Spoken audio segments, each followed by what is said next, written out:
Financial leadership is changing. CFOs no longer record history. They make history. This podcast will help you become a better leader, strategic thinker, and digital visionary. Welcome to Secrets of Rockstar CFOs, the ultimate podcast for chief financial officers. Follow along as Jack McCullough engages in exciting chats with accomplished CFOs, learning how they overcame obstacles and positioned their companies for the future. Here's your host, Jack McCullough.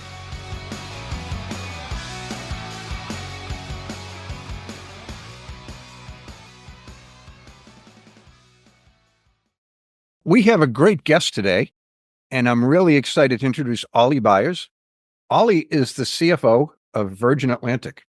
Ollie, welcome to the Secrets of Rockstar CFOs. Thank you, and it's great to be here and to have a conversation with you about this. Very excited.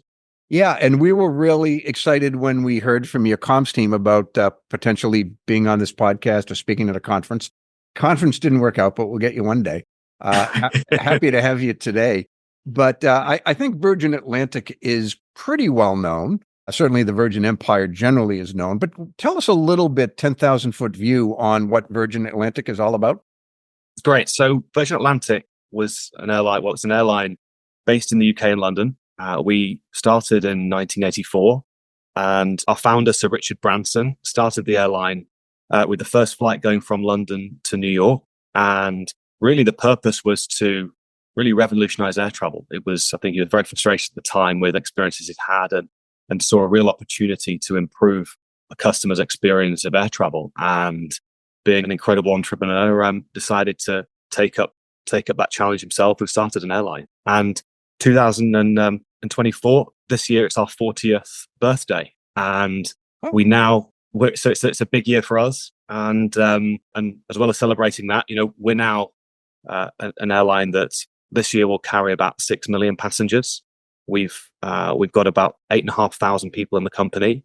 We have revenue of about £3.5 billion a year.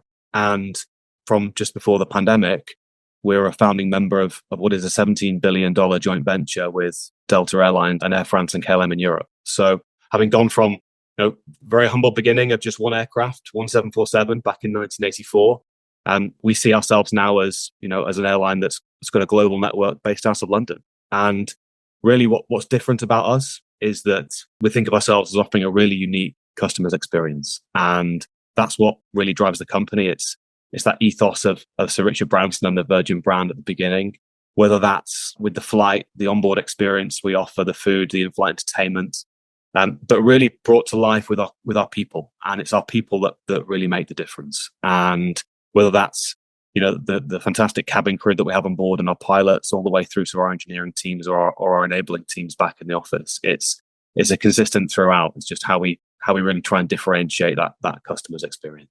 Yeah, I've only had the pleasure of flying on the airline once, but it stuck out. I mean, I think all of Branson's companies they're built kind of with the customer in line, having stayed at his hotels and just generally speaking. But we had an interesting thing. I flew to London a few years ago. In fact, it was right before the COVID was just becoming out. So a lot of people were telling me not to, but we did anyway. So my colleague, I went with the VP of marketing, Kristen Todd, and she dropped her laptop and all of her papers flew out. And it was like 3 people from Virgin came over to help her, and she ended up getting a first class upgrade. I'm like, wow, I'm going to intentionally drop stuff next time I fly Virgin.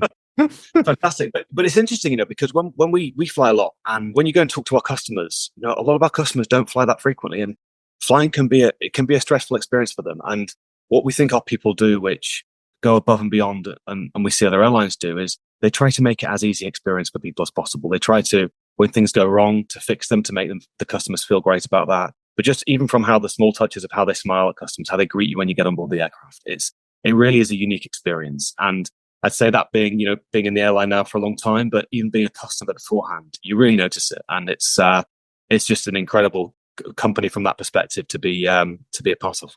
And it's such a good idea because, like most people, even people who fly a lot, they just find it a little intimidating, right? They're going through security, the standing in lines and whatnot. So, why not at least be nice to your customers when they're going through some trauma there? So But that's Yeah, pretty cool. But the company, as I understand, it's owned by Delta Airlines and Sir Richard Branson himself. Is that it is. correct? And what's that like to? That's right. So we're a private company in the UK. We're 51% owned by Virgin Group and Sir Richard Branson, and then we're 49% owned by Delta Airlines. And that was Delta came in and bought 49% of the company just over a decade ago now, and it's been an incredible partnership to build with them, both as an owner, but also commercially as a partner in a joint venture. And I have to say that they're an incredibly well-run organization from all the top of their senior management team and down. And what they've equally accomplished as an airline over the past decade is pretty incredible. And so it's been a fantastic partnership to build with them. We have very similar cultural similarities. We have very similar ethoses behind our brands. And so we see a real synergy between the companies from that perspective, which I think when you come to difficult decisions in management or in the boardroom, having those alignments makes it a lot simpler. And so it's been a privilege and a pleasure to work with that team. That's fantastic. So I want to talk about you a little bit before we get into some of the inner workings of Virgin. But where did you grow up? So I grew up in the north of England in a small town called Chorley, which is just outside Manchester. So Manchester in the northwest of the UK. England. I thought for sure you were from Texas. So did you big family? A lot of brothers and sisters? Or? Yeah. So I've got I have one brother who's 2 years younger than I am, and I have two sisters as well, half sisters, who are actually quite a lot younger than me now. They're 17 and 18, and right on the verge of university and coming out of school. So it's a great broad sibling set I've got there, and it's quite a unique experience to be around. Yeah, that must be a lot of fun to still have brothers and sisters who are, or sisters only in your case, but who are younger than you. Kind of keeps you cool, right? You sort of I attention think to current it trends. makes me absolutely aware of how not cool I am, but it's great to be part of, and I think it's also what it's done to over generations, keeping close with the family. It's as I say, it's quite a unique experience to be in. Yeah, it's great to hear that because it's so easy to get caught up in your career, right? So it's good to have the family to keep you grounded. I know it's a cool thing for me, but one thing I found interesting in your background, and like most CFOs, you studied aeronautical engineering in college, and now you're a CFO. I've interviewed CFOs in my day. That's a first. What can you tell me? Why'd you choose engineering, and how does that prepare you for career in finance? Sure. Okay. So back in my teens when I was at school, I love maths, I love sciences, and at that point, I hadn't had much exposure to engineering, and I said I didn't like many of the other subjects, but that was really what I focused in on. And what I discovered towards the end of my time, so when I was 17, 18, was we offered a course that was really around computer programming, engineering, and electronics, and it was the application of the theory of science and of maths, and I found it just incredibly stimulating. And it was one of those those times when you get into a real we call it a flow state, when you can just go for hours working on particular problems and trying to solve problems, and it really just attracted me to engineering as a science. And so when I applied for university, at the time I wanted to do something difficult, hard, something that would, I think, challenge me, and I felt that aeronautical engineering would be a great challenge, and it was. I enjoyed doing that, and spent 4 years at Durham University in the northern England studying that.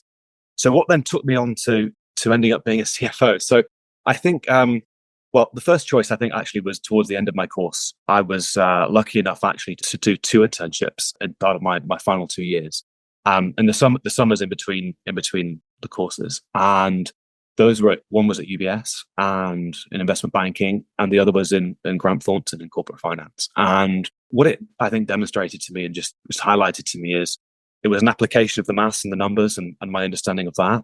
But also it just got me really interested in business. And I did it at the time to just get work experience and to try and understand what it was like, and just really enjoyed it. So I think the choice then was that when you get to the end of your degree is, if it's a science-based degree, do you make the choice to continue down that path and either in industry or in academia, or do you pivot and do you look at business and go down that route? And I went down that route. And so that was the choice at the time. And it felt like a natural choice given how what I'd enjoyed in the summers, and then didn't really look back from that. And so I joined UBS in the summer of 2008. It makes a lot of sense. And when I got my master's degree, there were a lot of engineers in the program with me, and they were just very natural to take finance types of jobs or to work on Wall Street or something. Just, a lot of things that the rest of us found really hard, they found really easy, as it turned out. Which to this day, and I graduated in 97, to this day, I still hate all of them for that. But I'll get over it someday, but probably not until I retire. So, but you've had quite a run at Virgin. You left UBS and you've been within the Virgin family in a few different companies for about 14 years. Take us through that journey a little bit. Clearly, you made a great choice to join the company. And yeah, thank you. So I will maybe just start a little bit before that, because I think when I thought back about, the way I think about Virgin today and how it appealed to me and how I, why after 14 years at Virgin and 10 years now at Virgin Atlantic, I'm still absolutely in love with what we do here. Actually, my very first job was when I was 17, and I started working in a Starbucks. And I was at the time I was trading off the studying that I was doing at school with wanting to get out there, get a job, and get some experience, real world experience from that standpoint. And I got it through, I think through just harassing the team there. I think I just spent too much time in that coffee shop and stood around and tried to talk to them a lot. And when they finally had an availability for a role came up, I went for it. And this was back in 2001. And Starbucks at that time in the UK, it only started in 1998. So we saw it as kind of a cool place to hang out. It seemed like a cool place to try and work. And I went for that. And I think what I learned from that was that, and that has really come through into Virgin today, is that at the beginning, the first job that I thought was the cool job to do there was to make the coffee. It was the kind of the bit that was interesting. You look at it, you see people, you think, oh, that could be quite good fun. After being there 2 years, I realized it wasn't the most important job. And the best job there were two things. It was actually the job of cleaning, making sure you're creating an environment for customers that they want to be in. And, you see customers when they come in, and it's tidy, it's clean, it's an inviting place to be. You want to create more than an experience than just going for a coffee. And the other one was being on the till. And people used to hate being on the till. It used to be people didn't want to stand there and take orders from people. But I saw it differently, because it's the first time you get to have a moment where you can say hello to a customer, you can greet them. And when you greet them and you do it in a way which invites them in, it changes their perception of not just that experience where they're going to sit, what they're going to drink, but it creates a warm environment, an encouraging environment for them to be in. And so those are the two jobs by the end of it, that I most love. And when I think now about what we do at Virgin and how we try and welcome our customers, how we think about the environment we create for them, and the importance on that, as well as just the fact we're getting them from A to B, I really feel like almost now what I do, and having thought back, some of the origins of why I see how we do and how I relate to it, really start from back then. So having done that and going through university, I started at UBS, and I think at the time as well, it was, back in 2008. So I took that job in 2007. It was a pretty interesting time to start working in an investment bank. I would say it was probably one of the most unique and best times actually to join, because while the world was kind of imploding through the global financial crisis around us, we were as busy as they'd ever been. And at the same time, going through really difficult times in terms of the numbers and the teams, the redundancies that were going on. And so I was lucky enough on two counts, lucky enough to get through that, make it through that. Lucky enough that I picked the right bank to join, because that was to some extent naivety at the time of knowing, when you're coming out joining a graduate program, there's a lot out there. Not everyone made it. And so I was lucky from that perspective. But what it taught me a real ethic around resilience and work and a work ethic. And that's what you expect to get when you go into a harsh environment like that, a challenging environment like that. But also doing that in the global financial crisis was, I think just exponentially made that more difficult. And so I took an awful lot from that. And I think it's, we'll talk about resilience, from what I bring today and how I think about my role today. But that was where I learned that. And I think it also brings you a financial rigor in how you think about analysis, how you think about companies, how you think about industrial logic for whether it's transactions, mergers, equity capital raises, anything that is to do with, corporate finance 101, you learn it there. And it's a great way to bring that together.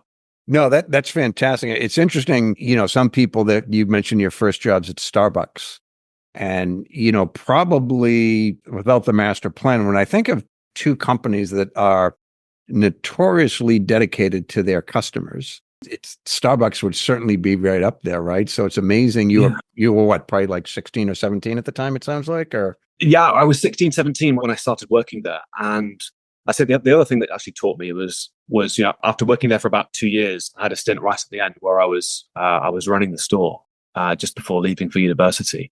And then you get a real exposure to, running a P&L and how you see the direct relationship between the customer experience that you're bringing, the products that you're selling, and, the return customers, and how you're increasing the frequency and the number of those. And you recognize them, they're coming into your store every day, you recognize them. And the direct link between that and driving revenue and driving performance, as well as a really early introduction to inventory management and how to keep that right and make sure you got the right products on the shelves all day. And it was just a phenomenal experience, I think, at that point in time to gain. Yeah, no, it's good. My niece actually has worked at Starbucks as a barista, and she had a really good experience like you, to the point, like, she's a college student and like she just wants to kind of keep working there rather than do something like in her field, because it's such a great experience for her. And like, when I hear you talk about how it was for you, I don't know that she's wrong. She worked for me last summer. Her background is in modern design, but she just loves working there, loves the customers, loves her coworkers, loves the culture. So it's remarkable how that can have an impact on you. So, but all of these things prepared you for Virgin. And yes, you had a heck of a run there. So tell us a little about, what you've learned, how you've grown professionally, those sorts of things. Yeah, thank you. So I joined. So I spent just over 2.5 years in at UBS before joining Virgin. Originally, actually, I joined at the Virgin Group and was part of the team there that looks across Richard's investments globally. And I had a focus in the airline investments we had. So back at the time there, owned 51% of Virgin Atlantic, also had ownership stakes in Virgin America at the time and Virgin Australia, as well as Virgin Galactic. Now, given the global distribution of those businesses, I really was more focused on the airlines in Virgin Atlantic and Virgin America. And I think that, on day one, what struck me most on day one is I'd gone from working in an enormous investment bank where when I joined, I was one of, I think, about 200 on the graduate program, to a team where I was one of 4. And what you get there from a straight shift in understanding the accountability that you have, understanding the impact that you can have as an individual. And that's almost, from an entrepreneurial perspective, what Richard's been about. And you get that immediately on day one. I would also say that the same, well, I'll talk about Virgin Atlantic in a minute. It's a company that's so purpose-driven, and the people that join it are purpose-driven. So that the environment, the ethos you're working in, you really, it's a place where if you're aligned to that, you can thrive. And so I spent a couple of years there with them. Towards the end of my time at Virgin Group, I spent quite a lot of time out actually in California working with Virgin America. This is before their IPO and subsequent purchase from Alaska. But that was probably the first time where I really got actively involved in a business. And the great thing about the Virgin Group is it gives you the opportunity to both work at it from an investment management perspective, but also to get actively involved in businesses. And so I spent a lot of time in California, in San Francisco, with Virgin America, helping them get ready for that. And that was my first taste of really being in a business. So then Virgin Atlantic, I joined Virgin Atlantic in early 2013. We'd just gone through quite a radical shift there where Delta had bought their stake in the company. They bought a 49% stake in the company. We just had a new CEO start at the time. And so I went in, having come off the back of the work I've been doing in the States as his chief of staff to really help him, establishing the company, understand the strategy, think about where we were going to take the company next. And that was the beginning. And then I've had an amazing career there. I feel like I spent up until September 20, really just a lot of experience across and a number of roles across the commercial side of the business. And whether that be in revenue management, leading the revenue management organization, leading our global sales teams, leading our loyalty program. And we've since demerged that and built that as a business. And so leading that for a period, and really bringing me up to the beginning of the pandemic and then what we've done since. But I think what it brought me is particularly, I've always had an interest and a passion in aviation. I think that's how I ended up at Virgin initially and then in Virgin Atlantic. But just what you learned from working across the commercial landscape there in terms of the inner workings of a business and the commercial aspects of a business and the decisions we're making every day to optimize that. I think it allows me as a CFO to behave differently, to act differently, to really focus on how to support them and support the business in a different way. But it's been an invaluable experience up until I took this role on in September 20. Fantastic. And I noticed you referred to Sir Richard Branson as Richard. Are you on a first name basis with him, or does everyone sort of do that? Because he's one of those people, at least to an American, he has an aura that few CEOs or business people would have. So I would say I wouldn't go as far as saying first name basis, but yeah, I definitely work with him and help him, and he helps obviously drives us really hard in terms of how we build our business and make Virgin Atlantic better. I'm sure. So, but one thing I always like to ask, and working with this company, you probably had some really influential mentors along the way, just with all the talent you've come across working for this empire. Who are some that stand out, and what have you learned from them? Yes. So I will give you three. So I think the first person that actually I would call out would be Richard, 100%, because I think it was just luck or timing, but just before I joined Virgin back in 2013, I actually read his book for the first time on a holiday about 3 months beforehand, and it was the first real experience I'd had an understanding of what it was to be an entrepreneur, his history, the story, and what it meant. And there was just a lure of that to the company and to understand it. And then when I heard about the role and the opportunity to join, it drove me to probably jump and to take the leap and move from what was a clear, career path in investment banking to go to something that was very different. And without that, and I can remember several moments over the last 10 years where we as a company have been very focused on, really major strategic priorities for the company and big decisions. He's got an ability and a clarity to focus in on what really matters for customers in the moment. And he's just got a sense of where that's right and where that's wrong, and drives you to really focus where it matters. And he's got the broad, obviously, as you'd expect from someone of his success, the broad understanding of the business and its context and strategically where we should be and how we should be successful. But even down to the minute details. And he keeps you grounded on that and makes sure that you receive the emails from him, the calls about specific issues and things that we need to solve and fix. And that, I think, it keeps you really understanding of the customer, really focused on that. And the two others I will call out for you, I've now worked with Shai, our CEO. We've worked together for over a decade. So we worked together at the Virgin Group before I came into the airline in 2013, and he joined in 2014. And I think he's an incredible leader of combining an absolute willpower and commitment with as a force of nature, but brings together a real, action orientation and together with a strategic acumen and a business acumen, which is, I think, it's quite a unique combination. And can I just interrupt you, Ollie? He's the CEO of Virgin. Yeah, sorry. Okay. So Shai Weiss, he's the CEO of Virgin Atlantic. Yeah, okay. And so we've become very good friends, and he's been I think an incredible mentor to me over the last decade, and supported me, and has really pushed me out of my comfort zone a number of times with roles that I've taken on, and got me to to where I am here today. And then the third one I think is just call out is and I mentioned Delta a minute ago, but the leadership team at Delta, led by Ed Bastian, who's their CEO, is they're an incredible team, and I think you will rightly see them being referred to and being called out as one of the best, if not the best, leadership team in aviation, and the success they have as an airline, and actually that we learn from every day. And it's incredible to be both a partner of theirs and to have been on the journey alongside them as they've built that brand and built that business into what it is today. Has been incredible, and they push us as well, and we've learned an awful lot from them as to how to run a really great airline.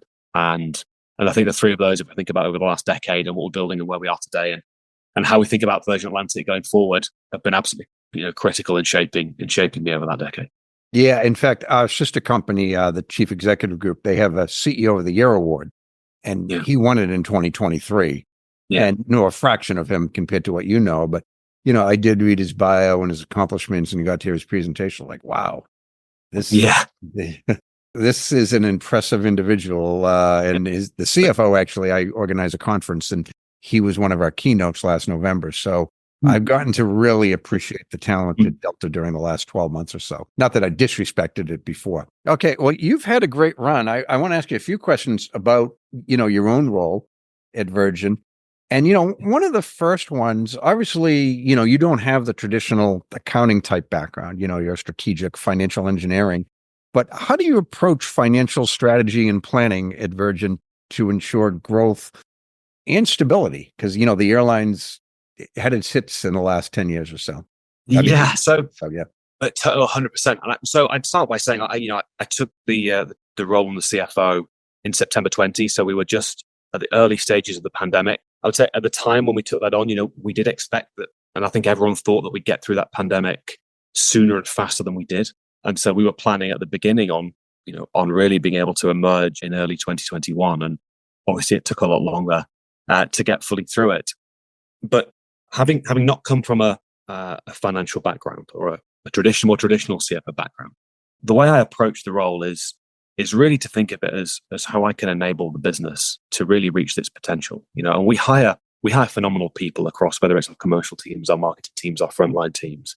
And what can we do in finance? What can I do to really enable them to deliver for the business what we hire them to do? And I would contrast that to, if you think of a traditional controller, gatekeeper type function versus an enabling function. And that's the ethos I bring to it. It really is how we built our team and the way we think about what we do.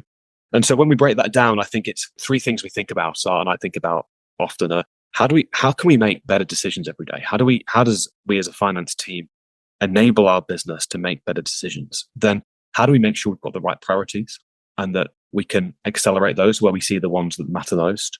And then how do we continuously review, continuously improve, challenge the business to do better? Now, we can only do those things if we've got a really solid foundation from a control and a compliance perspective. And, having come from, like I said, a non-traditional background, and I'm not a trained accountant. So what we've had to do and what I've had to do early on is make sure that I've got the right team. And you actually don't outsource that accountability. You don't pass that on because you're still absolutely accountable. And you've got to make sure that you've got the right team, the right disciplines, the right expertise to build that foundation and make it solid. I was really focused on that very early on. Now, I've been blessed that I have a phenomenal team and that we've, I think over time we're building that skill and that capability. But you've also got to make sure you lean in. You've got to ask the difficult questions. You've got to not be afraid of not understanding an accounting policy, but you've got to understand the ones that matter most, where the most risk is, the ones that are most material to you, and you've got to get underneath it and understand it. And so that is a foundation. So that comes as a given. And then beyond then, the way I think about making better decisions, I break it down to say, well, everyone comes into the office every day. They come into work and they want to make the right choice. No one, I think, comes into work to make a bad choice. Some people may on occasion, but everyone wants to come in. I do, just to be different. Just to be different. You want to come in and you want to do the right thing. And at the same time, as a senior team, you only want to be making the 50-50 calls. If it's an easy call to make, if it's not a 50-50 call, you should empower your teams to make it. So you need to figure out what's getting in the way of that. How can you continuously make that an easier process for your people? Now, as a CFO, what that means is it's providing better insight to people. It's making sure we've got the right data, we've got the right financial understanding. We're providing the right tools and the right skills to people to be able to do that. And so we've spent a lot of time, not in the immediacy of the pandemic, but since then, on how we're building that capability as an organization. And we're actually pushing that down into the teams across the company to really be able to make that, empower people to make those decisions, making sure we're setting the right priorities and we're accelerating the right ones. Now, I think that all comes back to the making sure that we have, our annual plans as a business are really aligned to the strategic goals that we set. And that's not about financial plans. It's actually the business plan. The financial plan is an output from that. And so it's how, the way we think about it, and I talk about it with the team, is we're not focused on the financial outputs. The financial outputs are just the P&L, it's the metrics we look at. We're focused much more on the financial inputs and the input metrics that are ahead of that. How do we make sure we understand the right ones, the ones that have the most material impact on our business? And then how are we making sure we're focusing and prioritizing those and figuring out how to improve them, what investment that needs, from a capital perspective, from a people perspective? How do we get the right allocation of that? That's how I see that. And then making sure that we're continuously reviewing performance. I also say to the team, we're quite downstream from a lot of what happens in the business, but we need to making sure we're making upstream decisions that our people can really impact. So making sure we've got the right discipline in the review process, but we're not challenging it from the perspective of trying to figure out what's gone wrong. We're trying to challenge it from how do we make ourselves better? How do we empower people to make the business better? So that's how I think about it. I think of it much more, I think I've got a background from a commercial perspective. That means I understand commercially what we are aiming to, and have got figured out how we as a finance team can really unlock some of that performance. And that's how I try to approach it.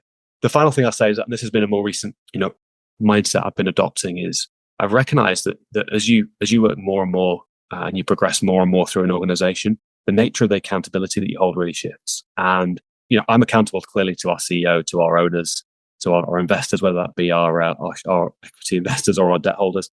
But as you progress through an organization, you realize that your team don't work for you, but you begin to work for them. And you're really accountable to them because they're the ones that come in every day to do a great job. They're the ones that come in, it's their livelihoods. The success of the company is what's generating that. And you're accountable for them to make sure that you're making that as great an experience as possible, so an easy as experience as possible, so they can ultimately do a great job. And I think there's an ultimate of that, but as you progress through an organization, I think it becomes clearer that shifts.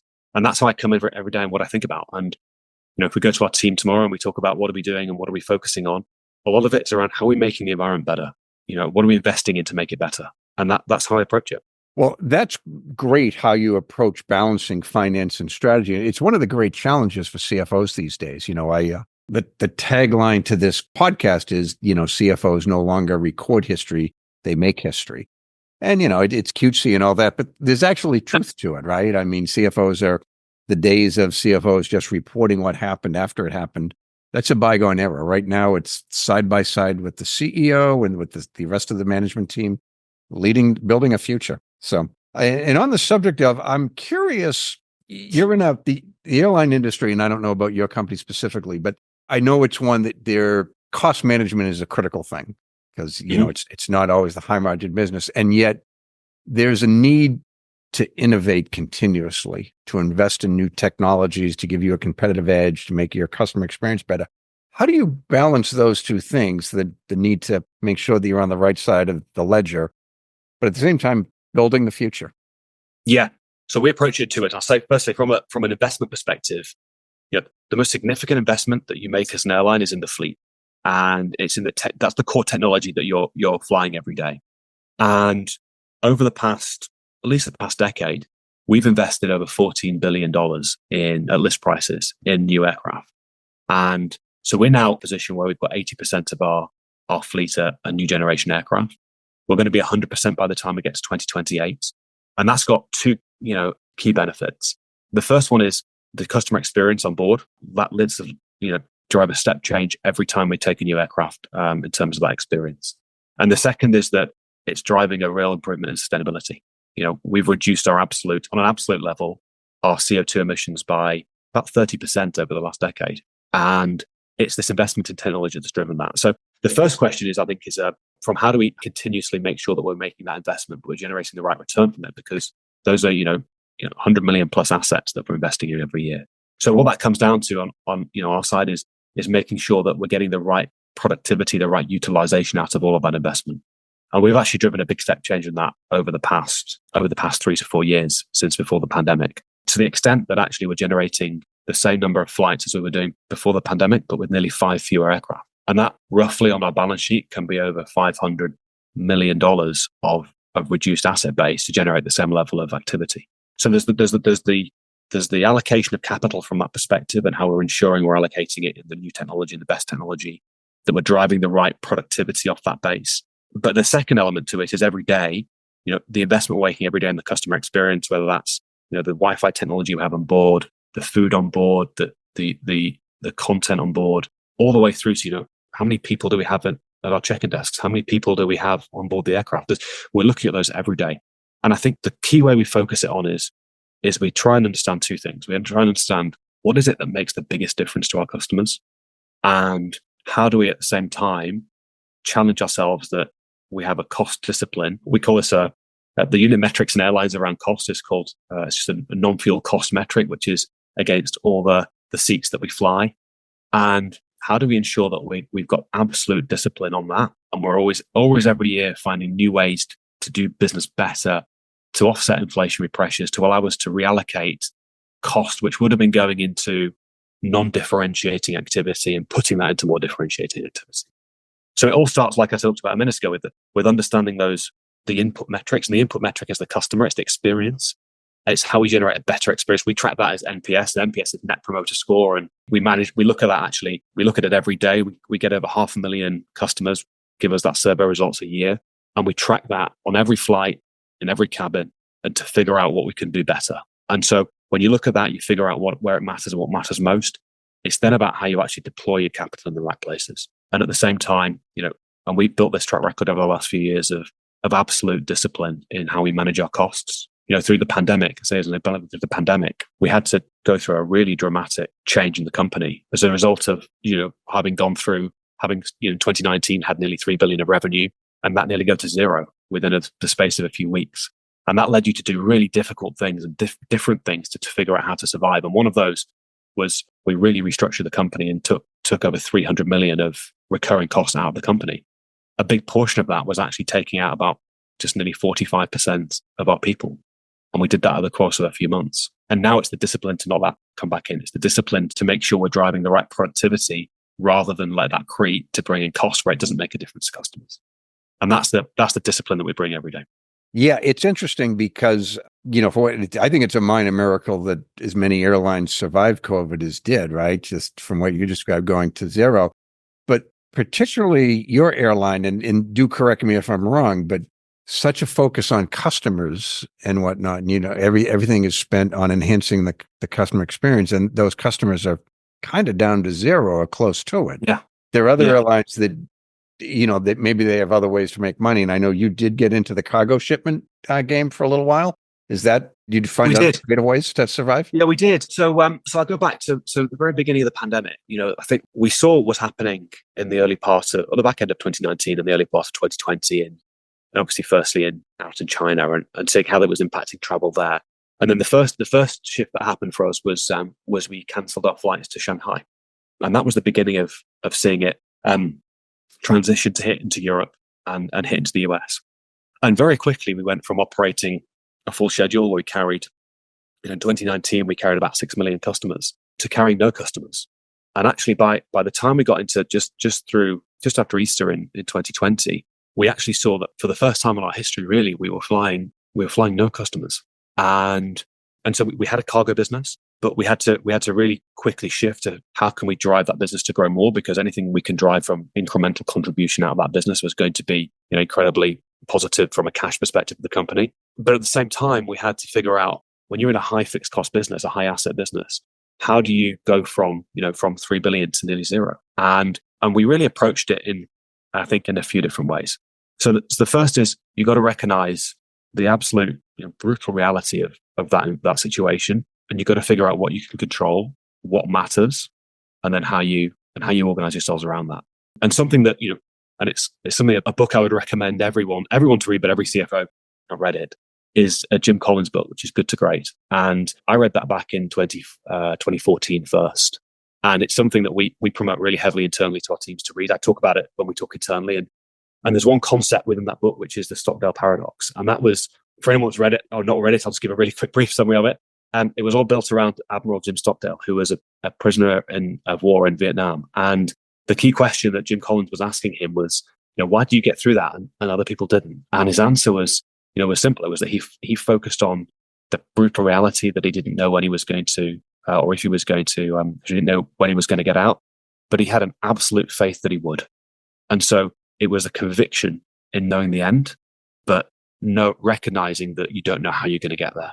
And so for us, it was a real understanding of the pandemic, its impact on our business, and doing that early, but still having an absolute belief that we were going to get through, and that we had absolute certainty. We didn't develop a strategy of hope or of optimism that things were going to improve in a month or 2 months. We planned for what we saw as being, worst case outcomes, and then we figured out how to survive in that. And the core role that we played as a CFO and as a finance team in that, I would say, is we've got to make sure we have enough runway. And by runway, I mean enough cash so that you can survive through a period where you have no revenues. And so there are two key questions you've got to figure out. How long is the runway, which is all around the forecasting capability you've got, how dynamically you can understand the situation, what's happening when are you going to reopen, when's travel going to grow, at the same time as how you manage to reduce your costs, manage your cash, manage your payables, do that in such a way that you create as long a runway as you can. Yeah. And that was really early in the go ahead. pandemic. No, so that was what we did really early in the pandemic to really make sure we could get through that first few months. Well, yeah, I mean, it's one of those things. Your typical business challenge, there's people you can call upon, there's a playbook or whatever, but a global pandemic, the last pandemic was the Spanish flu in like 1919 or something, right? If there are any CFOs around then, they're probably not on today to call upon. And hey, what did you do? Game's changed a little bit, but it's interesting what you mentioned about Admiral Stockdale. And there was an experiment not a few years ago. It was probably more than a few years ago. It was a little bit cruel to the animals, but they took rats, and rats can't swim, and they threw them in a pool, and they just timed them to see how long they would go to the bottom of the pool. On the high end, they lasted about 6 or 7 minutes, but then they rescued them. They gave them an hour break, and they repeated the exercise. How long do you think they lasted the second time? A lot longer than 6 minutes. 2 days. Yeah. Yeah. And it was, you can't ask them, of course, but the belief is that all of a sudden they realize it's not hopeless, that when it gets really bad, I'm going to be rescued. And that's probably similar to what Admiral Stockdale did. And I have great respect for the man. I'm not trying to compare him to rats, but, it's probably true in business too, right? When you know that there is light at the end of the tunnel, you're just going to keep on fighting. So it's a great lesson you learned. And you've got to have absolute belief in that. And it was also important that you don't create too optimistic a view of where you are, because if you feel like you're too optimistic, then you don't plan for the worst case scenario. And planning for the worst case scenario is why we took decisive action. And we actually went through three debt restructurings and capital raises in about 18 months. And that was because every time we were looking at the runway, we were saying, okay, if the runway is this long, well, it could be worse. Let's make sure we have enough. Let's make sure we can get through that, and the very last one we did of those, which was in December 21, that was equally to see that recognizing there were going to be opportunities that came as we emerged, how could we position the company to be able to take advantage of those? And having a robust balance sheet, having sufficient cash so we could deploy it when we needed to, being able to continue to invest in the fleet on the transition, recognizing that as we sit here today, customer experience is incredibly important, more important now than I think it was before the pandemic. And we're sitting here now having an average fleet age of 7 years, a highest number of new generation aircraft at 80% comparative to the rest of our industry, is all because of that approach we took during the pandemic to make sure we were thinking of the long term and making sure we had enough runway. That sounds good. So one thing I like to ask about, because it's so important, work-life balance. Ollie, I don't know about you, but I never even heard of generative AI until about 1.5 years ago. I think I probably heard about it with the rest of the world. But it's the biggest game changer since the internet. And how is Virgin using generative AI, perhaps within the finance organization, but also just as a business driver itself? Yeah, so it's you're exactly right. I think if you go back a year, it wasn't something that was being talked about, and it's now seeing broad enterprise adoption. Every one of the major technology companies is talking about it, is integrating into their product set. So it's something we're at Virgin really actively looking at and engage with. And so alongside running our finance organization, I also look after our technology, data and AI business as well, or organization as well. And so over the past year, we've really been building up our expertise here. And we've now got a team of 50 in our data and AI practice. So we see it as, I think, even today still, probably 80% of the work we do is more traditional deep learning, machine learning work, which really is around pricing optimization, schedule optimization, and predictive maintenance, the more traditional type of work that you could see here.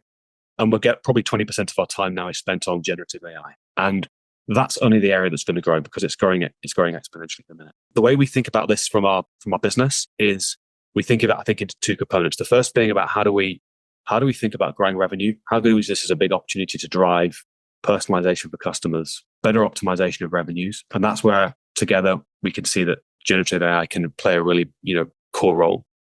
And at the same time, when you think about our cost, how do we drive more productivity? How do we create better cost efficiency? And that's really through how we augment our people with better information, how we can automate more processes. So what we're actually doing on the ground every day is starting to build use cases, proof of concepts for various different opportunities.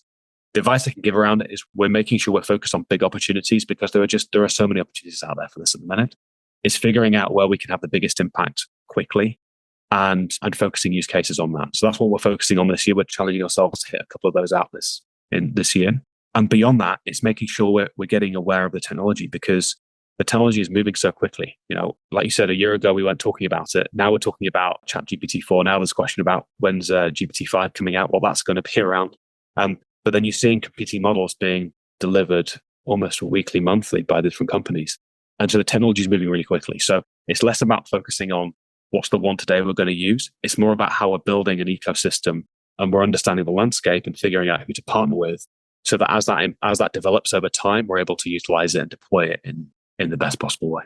No, it's a remarkable technology, but as a CFO, you probably have to balance things that maybe some of the other executives in your company do, like cybersecurity concerns, data privacy, and yet you're not going to stop this, right? I mean, it's maybe not even the future, it's the present, or maybe it's the very, very immediate future. So, but you've got to get comfortable with it too, right? So how do you sort of balance those two things? We do, totally. And what it's doing is, if you think of it from an enterprise risk perspective, the risks you have around data protection, the use of that data, the use of customer data, the understanding of that, just even where your data is and what you're doing with it, those risks are just going up. So at the same time as we're thinking and trying to figure out what are you doing with that data, how are you going to create, or are you going to be using it in models? What are you going to be doing with it? And how can you improve customer experience or the business as a result of that? We're in parallel thinking about how do you manage the risk?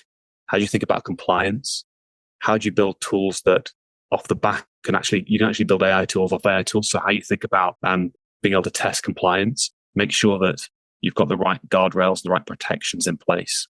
How you're actually making sure that you're only deploying where it can be additive and not reduce that from a compliance perspective is absolutely key. So we're taking an approach which is identifying areas where I think we perceive the risk from that perspective is lower. I would say we're not thinking about how we deploy some of these tools straight away in finance, because we still require absolute results and accuracy. And the biggest challenge at the minute with generative AI is hallucination, and it's the inaccuracies that come with it. And that's still a real challenge to it. So we're really cognizant of that and making sure that where we're deploying it really is aligned to where we perceive the risk and how we make sure we're risk managing the company along the way. That's a great philosophy, I think, on balancing the two. And I understand you recently snowshoed the Alps.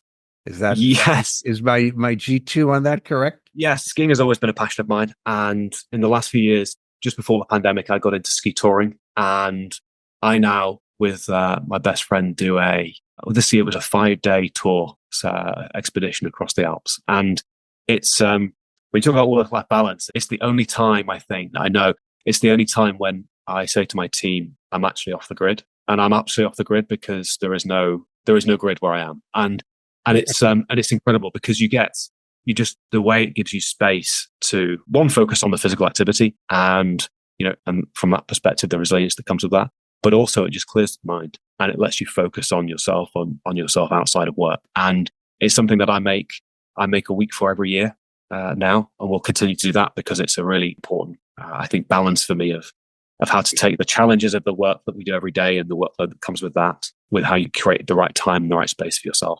So are you telling me that they don't have Wi-Fi at the top of the Swiss Alps?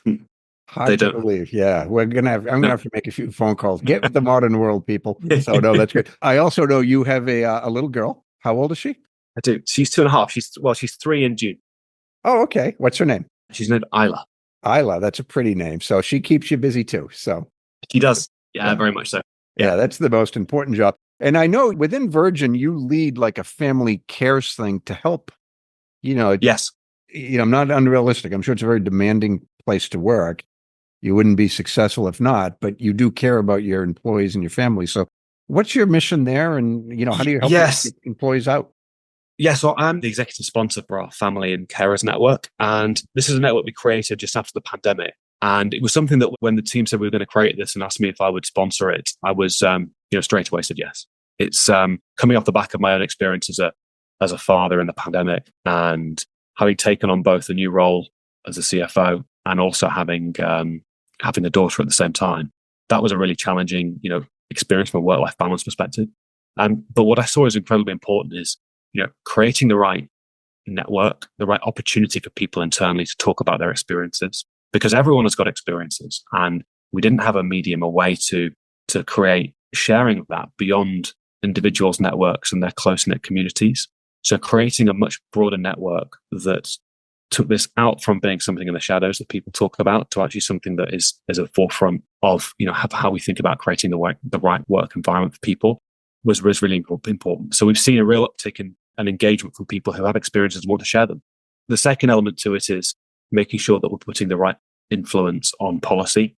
And when you think about your people policies, when you think about how you create the right work environment for people, you can see a traditional work model where that is set really from a people or an HR department. But what we try to do at Virgin is, while they do a phenomenal job of that, but we have a number of these different networks that also can influence policy. So they have we think about, what's important for a company. How can we create more flexibility for people? How can we think about allowing people based on whatever situation they're in from a family perspective, be able to contribute at work, be able to do what they want to do, what do we need to do as a company to make that easier? So we can influence policy. We can go to the people team and do that. And so that's kind of my role as a sponsor, is to both be able to push that agenda and also make sure it's getting heard, it's getting the right visibility. And it felt very natural, with a almost 3-year-old daughter, to take a role and do that. It's such a critical thing. So I like to end the podcast, and it is different because you've accomplished a lot at a very young age. So I do feel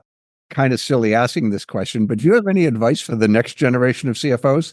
Because to me, you're kind of the next generation of CFOs. So yes, I think having come from a non-traditional CFO background, I would advocate, number one, get commercial experience. Understand your business. You can only do a great job and you can only really enable and empower your people and take your company where it needs to go if you understand commercially the real nuances of what's happening and what they need from you. So get commercial experience. I can't say anything apart from that. Secondly, really think about your role in terms of how you empower people, empower the business, and enable your business to really perform. I mentioned earlier on around accountability and making sure that, coming from a non-financial background, how do I make sure that I'm not just outsourcing my accountability for the role? You've got to dig deep, you've got to learn. You've got to ask all those questions that may seem the silly questions, but you've got to have a curiosity and a humility to go and ask those. And at the same time, I think, and this is, I think, is not necessarily as a CFO, but as a general advice I would give, is you've got to have conviction about what you believe, where the company should be going. You have to have perspectives and views, but you've got to balance that with humility. You've got to make sure you're asking the right questions, and you've got to figure out and have an awareness of when to deploy each of those. And you only get that through testing it and progressing it over time. But I think if I could think back over the last few years of what's really, I think, helped me in the way I think about the role, that's how I think of it today. And I would give all of that advice to anyone who wants to become a CFO or any leader in business. I think that's very solid advice, Ollie. And this has been a great conversation. I want to thank you for making the time to be here. I'm sure that you have a lot going on in your life. So if you could carve out the time, it's appreciated. And I just want to give you the final word. No, I want to say thank you very much for having me on today. And it's been a real pleasure to have a conversation with you, talk about Virgin and my background. And I hope some people find it interesting and useful. Thank you for listening to this episode. To continue your exploration of this role that focuses on strategy, leadership, finance, and technology, listen to more episodes of the show at rockstarcfos.com. Join this revolution, episode by episode. Push yourself to achieve great things and unlock the best opportunities available to you. CFOs are creating a legacy, and it's time for you to leave your own unique imprint on the world today. That's all for now. See you on the next one.